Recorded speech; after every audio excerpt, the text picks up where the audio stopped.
warahmatullahi wabarakatuh. Perkenalkan, nama saya Sri Setiawati. Saya dari kelas B2 TPR dari Prodi Tasawuf Sifatati, Fakultas Usuluddin IAIN Kumus. Baiklah, saya saat ini akan membahas tentang bab toharo, di mana bersangkutan dengan tugas UTS mata kuliah praktik ibadah. Maka yang pertama saya akan membahas tentang bab toharo. Apa itu? Toharo ialah bersuci atau menyucikan diri dari najis-najis. Adapun najis-najis dengan najasa. Nah, najasa atau najis-najis tersebut dibagi menjadi tiga, yakni najis mukhafafah, najis mutawasito, dan najis mughallazo. Apa itu ketiganya? Mukhafafah ialah najis ringan, najis mutawasito ialah najis sedang, dan najis mughallazo ialah masuk najis. Baiklah, selanjutnya saya akan menjelaskan bagaimana tata cara berwudu dan bertayamum. Nah, berwudu ialah kita lakukan ketika kita hendak mengerjakan sholat 5 waktu. Nah, fardu wudu ada 6, ya, fardu wudu ada 6. Yang pertama membaca niat, yang kedua membasuh wajah, yang ketiga membasuh sebagian kepala, yang keempat membasuh kedua tangan hingga siku, kelima membasuh kaki hingga mata kaki, dan yang terakhir adalah tertib. Mempraktikannya ialah ketika membaca niat, itu kita baca dalam hati, tidak kita lafazkan. Lalu ketika membasuh wajah, usahakan dari atas sini hingga ke bawah, kita basuh sebanyak 3 kali. Lalu kita membasuh tangan dari ujung tangan hingga siku, seperti ini, hingga siku sebanyak 3 kali. Usahakan lebih dari siku agar tidak dikhawatirkan kurang dari sikunya. Lalu membasuh kepala, minimalnya 3 helai rambut,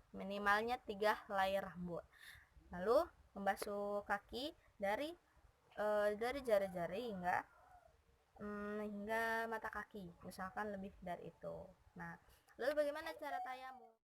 Lalu selanjutnya ialah bertayamum. Nah, tayamum ini dilakukan ketika kita sama sekali tidak menemukan air, maka dibolehkan untuk bersuci menggunakan cara tayamum. Nah, bagaimana caranya?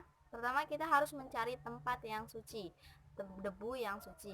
Nah, di situ yang jarang terjamah oleh orang lain. Bagaimana caranya? Pertama, kita meletakkan tangan kita di sana.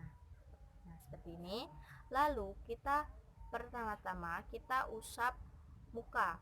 Dari dagu kita tarik ke atas hingga ujung rambut, kita putar seperti ini, lalu ke bawah hingga bertemu, ibu jari ini bertemu, seperti itu. Lalu yang kedua, untuk membasuh tangan, kita cari debu lain di tempat lain yang suci. Sama, kita meletakkan tangan kita seperti ini, lalu kita membasuh tangan. Pertama tangan kanan menggunakan debu yang ada di tangan kiri. Pertama dari jari-jari kita tarik hingga ke siku. Jika sudah sampai sini kita putar seperti ini. Itu untuk tangan kanan. Lalu selanjutnya kita tangan kiri menggunakan tangan debu di tangan kanan. Sama caranya. Seperti ini. Kita putar hingga seperti ini. Itu tayamum. Setelah itu sudah. Nah, untuk niat tayamum kita bisa meniatkan ketika hendak membasuh muka. Sama seperti halnya berwudu, cukup dalam hati dan tidak dilafazkan. Seperti itu. Baiklah, untuk kali ini mungkin hanya ini yang dapat saya sampaikan. Kurang lebihnya kesalahan kata, pengucapan atau yang lainnya saya mohon maaf. Wabillahi taufiq wal hidayah. Assalamualaikum warahmatullahi wabarakatuh. Sampai jumpa di lain waktu.